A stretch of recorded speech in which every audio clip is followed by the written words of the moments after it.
আসসালামু আলাইকুম। সবাই কেমন আছেন? আশা করি সবাই ভালো আছেন। আমরা আজকে আরেকটি টিউটোরিয়াল দেখাবো, সেটা হচ্ছে 7 সেগমেন্টের। তো আপনারা জানেন আমরা এর আগে যেটা দেখেছি সেটা হচ্ছে 7 সেগমেন্টের, কিন্তু সেটা হচ্ছে কমন অ্যানোড। আর আজকে যেটা দেখাবো ওটা হচ্ছে কমন ক্যাথোড, ঠিক আছে? তো আমরা যে ডেটাগুলো ইউজ করবো সেটা হচ্ছে আইসি যেটা ইউজ করবো সেটা হচ্ছে 4511 আইসি, 7 segment common cathode logic toggle. তো আর আমাদের কিন্তু আরো বেশ কিছু বিষয় জানার দরকার, সেটা হচ্ছে বাইনারি টু ডেসিমাল যে কনভার্সন, 000 মানে 0, 001 মানে 1, 010, এগুলো নিয়ে আমি পরে এক সময় টিউটোরিয়াল দেবো কিভাবে এটা হয়, হ্যাঁ? তো আপনারা অবশ্যই যারা এইচএসসি লেভেলে পড়েন কিংবা যারা বিএসসি করতেছেন আর কি, তো তারা অবশ্যই এগুলো করেছেন। আর যদি না বুঝতে পারেন তাহলে আমার আরো পরবর্তীতে টিউটোরিয়াল থাকবে, বা ইন্টারনেটের সহায়তায় আপনারা এগুলো দেখতে পাবেন, ঠিক আছে?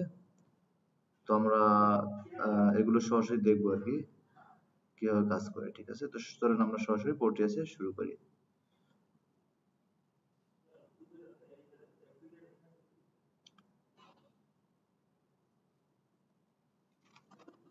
আমরা বরাবরের মতো আমাদের পোর্টিয়াসটা আমরা ওপেন করলাম। আপনারা কিন্তু বাসায় প্রচুর প্র্যাকটিস করবেন। একটা রিকোয়েস্ট যে আপনারা কি বাসায় প্র্যাকটিস করবেন, ঠিক আছে? তো আমরা প্রথমে আমাদের সেই 7 সেগমেন্ট নিয়ে নেই। আমরা আমাদের এটা বড় করে ফেলবো, ঠিক আছে? 7 সেগমেন্ট আমরা কিন্তু আগে দেখেছি কমন অ্যানোড, আজকে দেখাবো কমন ক্যাথোড, ঠিক আছে? কমন ক্যাথোড, এই যে 7 সেগমেন্ট কমন ক্যাথোড আমরা গ্রিন নেই, হ্যাঁ? 7 সেগমেন্ট কমন ক্যাথোড গ্রিনটা নিলাম। তো আমরা এখানে প্রেস করলাম। আমরা একটু বড় করে নিই, তাহলে আমাদের দেখতে সুবিধা হবে, ঠিক আছে? জুম করে নিই ডিসপ্লেটা, জুম করে নিলাম।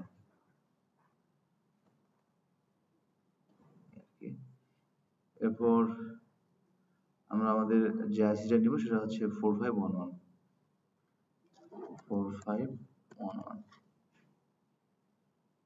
তো আমরা আমাদের আইসি এটা নিয়ে নিলাম। এটাও বিসিডি টু 7 সেগমেন্ট। এটা হচ্ছে ডিকোডার আবার সাথে লেস, হ্যাঁ? আমরা এই টু প্লেস করলাম। আর আমরা লজিক টগল নিব। একটা জিনিস বলি, লজিক টগলটা ইউজ করতেছি কিন্তু আমরা এখন সিমুলেশনের জন্য। আর আমরা যখন প্র্যাকটিক্যাল ইউজ করবো সেখানে প্রত্যেকটা পাওয়ার কিন্তু 1 বা 0, 5 ভোল্ট বা 0 ভোল্ট, সেগুলো নিয়ে আমরা দিব, ঠিক আছে? আর আমরা যে কানেকশন গুলো দেই এই কানেকশন গুলো প্রত্যেকটা ডাটা শিট কিন্তু আপনারা নেটে সার্চ দিলে পেয়ে যাবেন, কোনো চিন্তা করার কারণ নেই, ঠিক আছে? তো এগুলো আমরা কানেকশন দিয়ে দিই। একটা আইসি কিভাবে ইউজ করতে হয়, তো ডাটা শিটটা যদি আপনারা ইন্টারনেটে সার্চ দেন খুব সুন্দরভাবে পেয়ে যাবেন। প্রত্যেক কোম্পানি যখন আইসি তৈরি করে, তো তারা ফার্স্টলি ওটার ডেটা শিটটা ইন্টারনেটে ছেড়ে দেয় আর কি, বা ওদের ম্যানুয়ালে ছেড়ে দেয়। তারপর সেটা নিয়ে যারা ইলেকট্রিক্যাল ইঞ্জিনিয়ার আছে বা যারা ইলেকট্রিক নিয়ে করে, তারা এগুলো নিয়ে কি করে, পড়ে, বোঝে এবং কাজে লাগায়।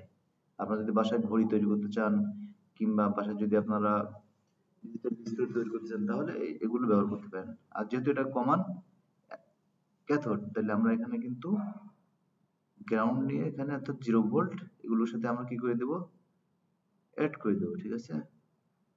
আমাদের আরেকটা এটা কিন্তু ডেটার সাথে বলা আছে যে কোথায় কোন কানেকশনটা হবে, আমরা সেই অনুযায়ী কানেকশন দিচ্ছি। আর আমাদের এই দুইটা অবশ্যই যুক্ত হয়ে পজিটিভ দিয়ে কমন হয়ে যাবে, ঠিক আছে? তো এই ছিল আমাদের সার্কিট। তো আমরা এখন রান করব। রান করার পরে আমরা আমাদের যে এটা নিব আর কি, এই দেখুন এখন 000 আছে, তার মানে কি জিরো, ডেসিমালে কি জিরো দেখাবে। আমরা 0001 মানে 1 দেখাবে। এখন 000 এখানে যখন আমরা এটা চাপ দিব, ছোট হয়ে গেছে, তো দেখেন 1 হয়ে গেছে। তো আমরা যখন দেখব 50101, তাহলে 0 অলরেডি 1 আছে, দেখেন 0101, আমাদের 5 দেখাচ্ছে। আমরা 8 দেখবো, তাহলে 1000, তাহলে এটা আমরা প্রথমে সবগুলো জিরো করে দেই। এখানে আমরা যে 1 দিচ্ছি ওয়ান, ছোটোর কারণে কাজ করতেছে না এটা। এই যে 100 মানে 8। তো আপনারা কিন্তু বাসায় এভাবে প্র্যাকটিস করবেন, ঠিক আছে? সবাই ভালো থাকবেন ইনশাল্লাহ। বাসায় খুব বেশি বেশি প্র্যাকটিস করবেন। আবারও বলি, যদি কোনো কিছু বুঝতে অসুবিধা হয় তাহলে কিন্তু আমাদেরকে অবশ্যই নক দিবেন। আমাকে ফেসবুকে পাবেন, আমাকে হোয়াটসঅ্যাপ পাবেন, আমাকে ইমেইলে পাবেন, ঠিক আছে? সবাই ভালো থাকবেন, আমার জন্য দোয়া করবেন। আসসালামু আলাইকুম।